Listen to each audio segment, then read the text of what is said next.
परमात्मने नमः। ओम श्री सत्य गुरुदेवाय नमः। देखिए, ये बता रहे भगवान, ये है 13वें अध्याय का 24वां श्लोक। हे अर्जुन, उस परम पुरुष परमात्मा को कितने मनुष्य तो शुद्ध हुई सूक्ष्म बुद्धि के द्वारा ध्यान योग के द्वारा हृदय में देखते हैं तथा अन्य कितने ही ज्ञान योग के द्वारा देखते हैं, दूसरे कितने ही निष्काम कर्म योग के द्वारा देखते हैं। ये भगवान बता रहे कि देखो, ध्यान योग, सांख्य योग और कर्म योग का वर्णन किया गया है।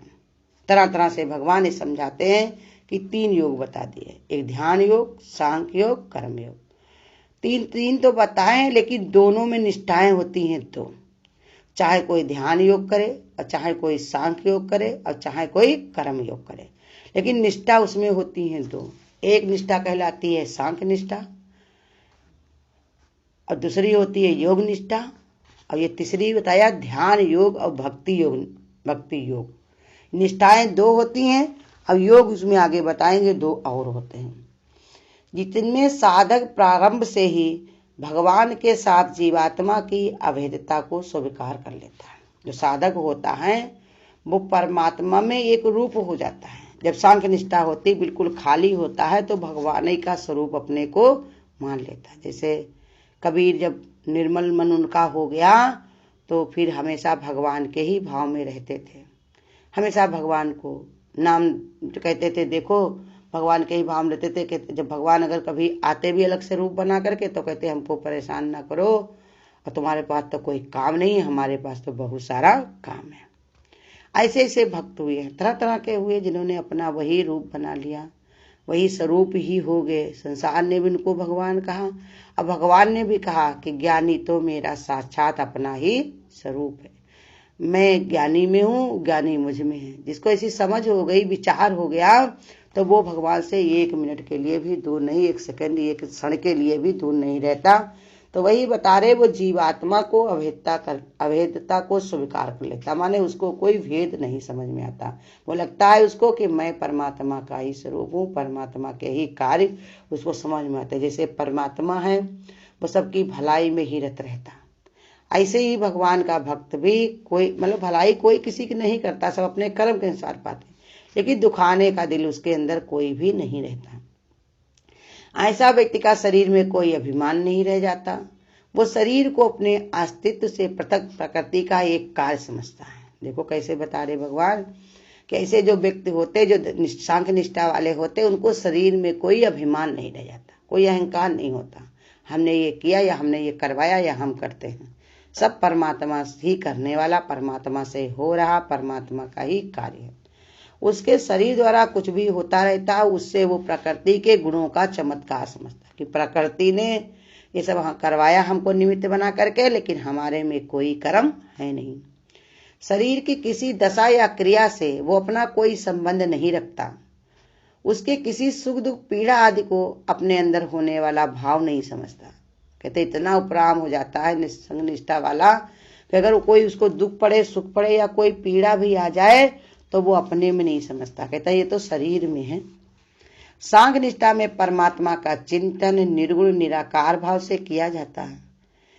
इसी निष्ठा में योगी कम दिखाई देते, कहते ऐसे बहुत कम लोग होते हैं, कोई विरले ही होते हैं जिनके अंदर ऐसी सांख्य निष्ठा होती है। दूसरी बता रहे योग निष्ठा। योग निष्ठा इससे बिल्कुल भिन्न निष्ठा है। योग निष्ठा में भोग का कोई भी साधन किया जाए, उसमें मनुष्य अपने आप को परमात्मा से भिन्न मांगता है। कहते जिसका योग निष्ठा होती है, अगर कोई सामग्री, कोई भी कार्य किया जाए तो अपने को परमात्मा से भिन्न मांगता है।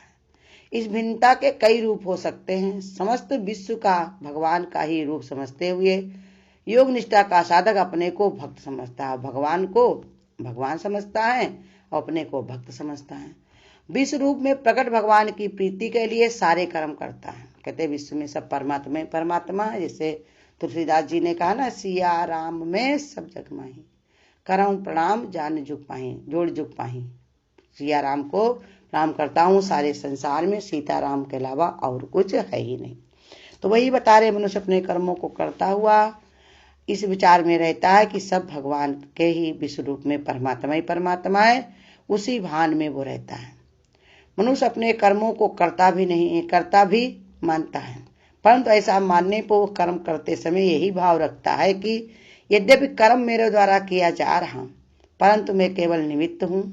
इतना उदाहरण पहले भी दिया जा चुका है। जैसे कोई मुनि अपने सेठ का सारा कार्य सेठ के नियमानुसार करे, उन्हीं के अधिकार का प्रयोग करते हुए उनकी प्रसन्नता के लिए करता है, किंतु वो निमित्त मात्र है। जैसे रोज गुरु कहते ट्रस्टी होता है, तो वो आश्रमों का जो होता है उनमें ट्रस्टी होता है, तो वो कार्य सब कुछ अच्छे से अच्छा करेगा, लेकिन वो उसके हिसाब से कहेगा वो तो खाली ट्रस्टी है, लेकिन ये आश्रम किसी और का। जैसे एक मैनेजर होता बैंक में, कैशियर होता है, देता रहता है, लेकिन वो पैसा होता किसका है? सरकार का। जैसे बताया कि वो नर्स होती है हॉस्टल में, वो सबकी सेवा करती है, बड़े प्रेम से करती है, अच्छे से अच्छी करती है, लेकिन हॉस्पिटल के कार्य समझकर। ऐसे ये समझा रहे कि वो अपने को निमित्त मात्र मानता है। दूसरा उदाहरण नाटक में कार्य करने वाला का है, जो नाटक के निर्देशक के द्वारा की गई भूमिका को उसकी प्रसन्नता के लिए करता है। कुछ लोग भगवान को स्वामी समझते हैं, अपने को उनका सेवक। कुछ लोग भगवान से प्रीति ऐसा भाव रहता है जैसे एक पतिव्रता स्त्री को अपने पति के लिए रहता है। कुछ लोग भगवान के प्रति ऐसा भाव रखते हैं जैसे पिता अपने पुत्र के साथ रहता है। ये सब भाव उस सिद्धांत के बोधक है जिसमें मनुष्य भगवान से भेद मानते हुए उनकी भक्ति करता है और सारे कर्म वो करता रहता है। कहते ये सब जो भगवान ने समझा दिए सिद्धांत, वो सब मनुष्य अपने को अलग मान करके करता है और वो भक्ति से युक्त होकर के योग निष्ठा ही कहलाता है। ध्यान योग और भक्ति योग, अब ये अलग अलग ये भी बता रहे, एक ध्यान योग होता है, एक भक्ति योग होता है। दोनों निष्ठाओं के अंतर्गत योग के सभी साधन आ जाते हैं। कुछ साधक दोनों निष्ठाओं में उभय निष्ठ होते हैं। जैसे ध्यान का साधन ध्यान योग के रूप में सांख्य निष्ठा में ही होता है। कहते बहुत सारे लोग जो होते हैं ध्यान करते हैं, तो कोई भी ध्यान करते हैं तो उसमें खालीपन उनके अंदर रहता है, भगवान को ही अपना उपस्थित कर लेते हैं और ध्यान लगाने बैठ जाते हैं। अंतर इतना है कि सांख्य निष्ठा में ध्यान निर्गुण निराकार के भाव से किया जाता है और योग निष्ठा में सगुण निराकार अथवा सगुण साकार के रूप में किया जाता है। भक्ति का साधन दोनों निष्ठाओं के अंतर्गत आते हुए अत्यंत ही विलक्षण है। यूं समझना चाहिए कि भक्ति दोनों निष्ठाओं का आधार है, स्वयं साधन भी है और साध्य भी। वास्तव में भगवान और भक्ति एक रूप ही है। कहते दोनों लगते हैं अलग अलग, लेकिन होते दोनों ही एक है। चाहे ध्यान योग हो चाहे भक्ति योग हो। ध्यान योग जो होता है तो ध्यान कोई किसका करता है? निर्गुण निराकार का, कि परमात्मा ही निर्गुण निराकार रूप से सब जगह वही व्याप्त है। और जिसके अंदर भक्ति होती है तो वो कहता है सब भगवान ही भगवान है, परमात्मा मेरा सामने ही खड़ा हुआ है, उसी का सब कार्य में कर रहा हूँ। सांख्य योग और कर्म योग, दूसरी पंक्ति में सांख्य और कर्म का योग के रूप में उल्लेख किया गया है। निष्ठा एक व्यापक शब्द है और योग उसके अंतर्गत आने वाला एक साधन है। इसलिए इस श्लोक की दूसरी पंक्ति में सांख्य योग और कर्म योग का उल्लेख किया गया है। कहते भगवान तरह तरह से इसको समझाने के लिए अलग अलग करके बताते हैं कि साधन भिन्न भिन्न होते हुए भी फल के रूप में एक भगवत प्राप्ति ही होती है। इसलिए इस स्थिति तक पहुंचकर साधन और साधक दोनों ही साध्य के अस्तित्व में विलीन हो जाते हैं।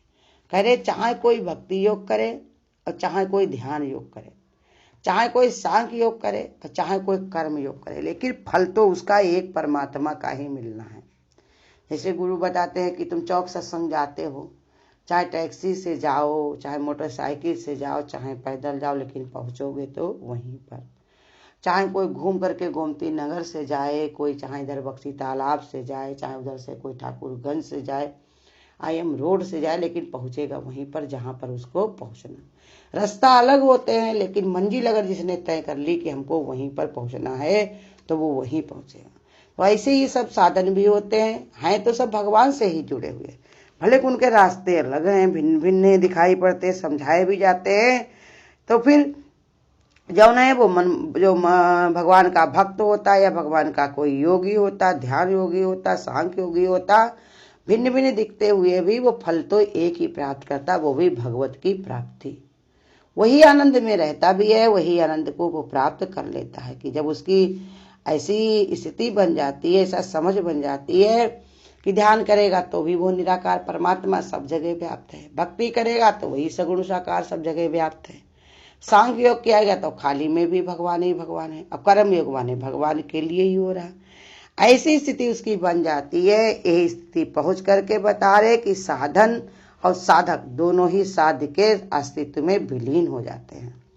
यदि किसी मनुष्य की बुद्धि इतनी विकसित ना हो तो वो ज्ञान, विज्ञान, निर्गुण, निराकार, सगुण, साकार, प्रकृति, पुरुष इत्यादि के भेदों को समझ सके तो उसके लिए फिर कौन सा मार्ग। भगवान आगे यही बताएंगे कि तरह तरह से जौन है, भगवान कहते हैं जौन है कि अगर हम तुम्हारी ये सब समझ में नहीं आता है कि निराकार को तुम नहीं जान पाते हो कि निराकार कैसे, माने बिना आकार, ना छोटा ना बड़ा, ना अच्छा ना खराब, ना गोरा ना काला, निराकार जिसका कोई आकार नहीं है। और सगुण माने वही सामने ही गुण दिख रहे, उसके गुण खाने के, पीने के, चलने के, बोलने के, सहायता करने के, दुश्मनी करने के, जो भी है ये सब सगुण रूप में सामने ही भगवान है। किसी न किसी रूप में कैसे न कैसे तुम्हारे सामने ही रहता है। और साकार माने उसी का ही आकार, जो बनी है मूर्तियां, जितनी भी मूर्तियां हैं सब उसी का ही साकार है। भगवान भगवान का अगर आकार ना होता तो उसका ये संसार भी साकार ना होता। प्रकृति माने वही प्रकृति, ये प्रकृति कैसी है, भगवान की ही परछाई है और सारे कार्य प्रकृति ही करवाती है। राज है राजा का, राज करे रानी, प्रकृति को ही भगवान ने अपना ऑर्डर दे रखा है, वही सब काम करवाती है। पुरुष माने वही परमात्मा, भले कोई ये भेदों को कोई ना समझ सके तो भगवान उसको तरह तरह से समझाते हैं कि वो क्या करे, अपना आगे किसी संत महात्मा के पास जाकर के इसको समझे।